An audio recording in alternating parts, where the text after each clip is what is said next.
It is a widespread myth, and in fact, a malevolent lie, that people are more likely to fight to protect something if they think that no one can take that thing away from them. As I've covered in an earlier video, the existence of inalienable rights would be a clear-cut example of such an illusion. In fact, the opposite is the case, in that people are much more likely to fight aggressively to protect the things which they know can be taken away from them any second.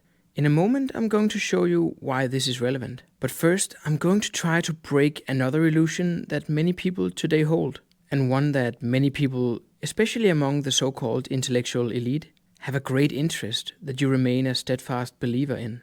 And that is that there is any relevant difference between the totalitarian right and the totalitarian left. And in more broad terms, that the ideological spectrum divided into left and right has any usefulness whatsoever, other than creating confusion. Now, here's the thing. Despite what you've been told from when you were a kid, in school, by your parents, etc., the difference between ideologies such as Nazism, communism, fascism, etc., are more or less academic nonsense. The differences, though they might be interesting, such as for instance fascism's more honest and pragmatic approach to nationalism, versus communism's, at least classically speaking, completely unrealistic idea that there is such a thing as class loyalty across borders and cultures. The ways that Nazism and fascism use the myth of a former glorious society or empire, which has been taken away by someone and which must now be regained, versus communism, which of course obviously does no such thing, but instead promotes an idealistic vision of the future, one that will realize itself after a violent revolution and a tyrannical transition period, deemed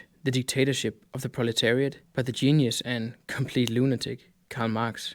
But no matter how interesting these might be to discuss, there are essentially only two ideologies that any real-life, independently and pragmatically oriented individual should be concerned about. And this is the first lesson of the day. Try to imagine a straight, horizontal line. This line is our new ideological spectrum and the lens through which you should perceive the world from now on. On one side of the spectrum, total collectivism. In other words, totalitarianism. And in the other end, maximum liberty of the individual. Call it total liberalism, individualism, etc. And all other ideologies, sub-ideologies, political systems can be placed somewhere on this line, somewhere between these two. Totalitarian systems such as communism, fascism, and Nazism are now solely recognized for what they are: totalitarian, evil. Collectivist, as they represent systems that are prepared to subject the freedom, rights, and life of the individual to the interests of the collective, whomever that might be. But though any society can be said to be placed somewhere between these two super ideologies, there is no such thing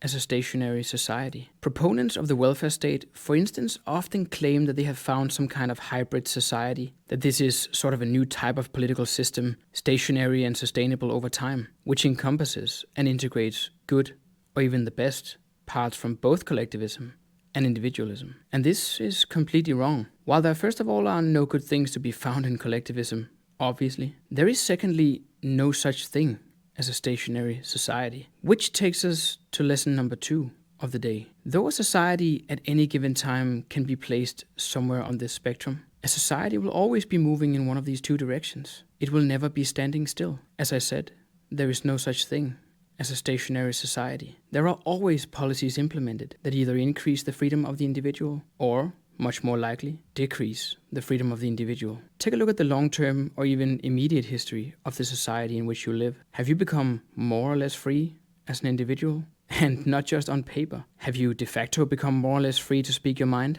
to administrate your own property, etc.? Most societies today are moving towards collectivist totalitarianism, meaning that even when it can at times be difficult to identify the changes, as they are often very subtle, the individual is, overall speaking, gradually becoming less free. Which brings me to lesson number 3, and this is where it gets a bit more tricky. But let me first add something to this picture. So our ideological spectrum, this line that we talked about before, is actually not horizontal. Instead, it's like this. It's a slope. Still, of course, you have total collectivism and totalitarianism in one end. But this slope is the reason why any true liberalist, any true libertarian today is Sisyphos reborn, because he or she is standing anywhere on this slope, pushing the rock upwards towards individualism and freedom. If at any time he or she stops pushing or lets go of the rock starts rolling downwards. Even if you get to the top of the hill, there is no plateau, there is no rest, never. You need to keep pushing to make sure that the rock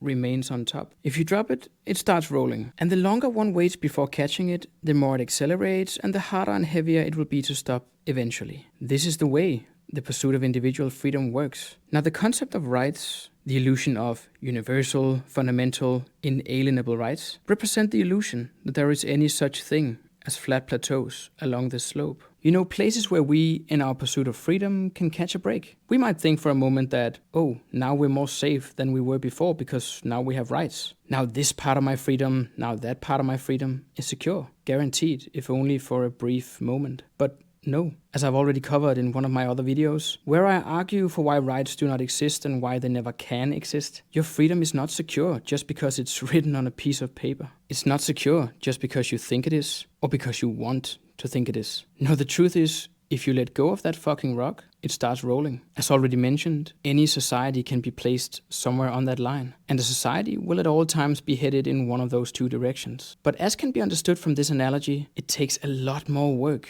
a lot more willpower for a society to move upwards towards individualism and liberty than downwards towards collectivism and tyranny. In fact, even if we assumed that it would be possible to remain on the same spot, it would take a tremendous amount of power to do so, compared to just allowing the rock to start rolling. And it is, to my knowledge, and according to my opinion, the case that though some societies today are obviously far closer to the top than others, there is not a single society today that could honestly be said to be placed closer to the top than to the bottom. The solution, as also covered in other of my videos, is this. Firstly, stop spending all of your brain power on academic nonsense, such as the alleged importance of the distinction between right-wing and left-wing ideologies, or the often irrational ideological package deals that they have increasingly come to entail. Stop referring to rights as something that truly exists. Not only is this simply a lie, and unless you truly want to argue for Plato's tyrannical concept of the moral lie, no philosophy, ideology or system should be based on the promotion of fairy tale beings, such as Santa Claus, the Tooth Fairy, or inalienable rights. Lastly, we should concentrate exclusively